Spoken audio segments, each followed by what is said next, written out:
AIADMK NDAയിലേക്ക് മടങ്ങുമോ? ദേശീയ രാഷ്ട്രീയത്തിൽ ഉൾപ്പെടെ ഇന്നലെയും ഇന്നുമായി ഈ ചർച്ചകൾ സജീവമാണ്.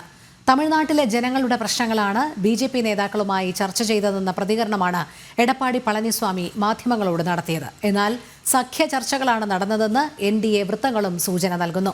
2026-ൽ തമിഴ്നാട്ടിൽ NDA സർക്കാരെന്ന് കൂടിക്കാഴ്ചയ്ക്ക് ശേഷം അമിത് ഷാ എക്സിൽ കുറിച്ചിരുന്നു. ഗൗതം അനന്തനാരായണൻ ചേരുന്നു. ഗൗതം, കൂടുതൽ വിവരങ്ങൾ.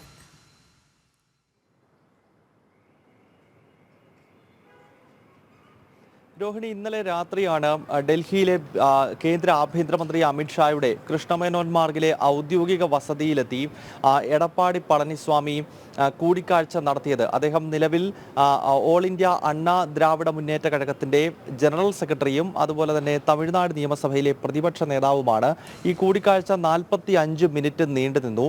ഇതിൽ NDAയിലേക്കുള്ള AIADMKയുടെ മടക്കമാണ് പ്രധാനമായും ചർച്ചയായത് എന്നാണ് നമുക്ക് ലഭ്യമാകുന്ന വിവരം. പ്രത്യേകിച്ച് തമിഴ്നാട് ഒരു വളരെ നിർണായകമായ നിയമസഭാ തെരഞ്ഞെടുപ്പിലേക്ക് മെല്ലെ മെല്ലെ കടക്കുകയാണ്. അടുത്ത വർഷം ഏപ്രിൽ മാസത്തിലാണ് തമിഴ്നാട്, കേരളം, പുതുച്ചേരി, അതോടൊപ്പം അസം, പശ്ചിമ ബംഗാൾ എന്നീ 5 നിയമസഭകളിലേക്ക് തെരഞ്ഞെടുപ്പ് നടക്കുന്നത്. അതിനാൽ ഒരു വർഷം മാത്രം ബാക്കി നിൽക്കെ ഓൾ ഇന്ത്യ അണ്ണാ ദ്രാവിഡ മുന്നേറ്റ കഴകം തിരിച്ച് ഡൽഹിയിൽ NDAയിലേക്ക് മടങ്ങുന്നു എന്നതിൻ്റെ സൂചനകൾ ലഭിക്കുകയാണ്. 2023 സെപ്റ്റംബർ മാസമാണ് AIADMK BJP ബന്ധം ഉപേക്ഷിച്ചുകൊണ്ട് അല്ലെങ്കിൽ NDA ബന്ധം ഉപേക്ഷിച്ച് പുറത്തേക്ക് പോയത്.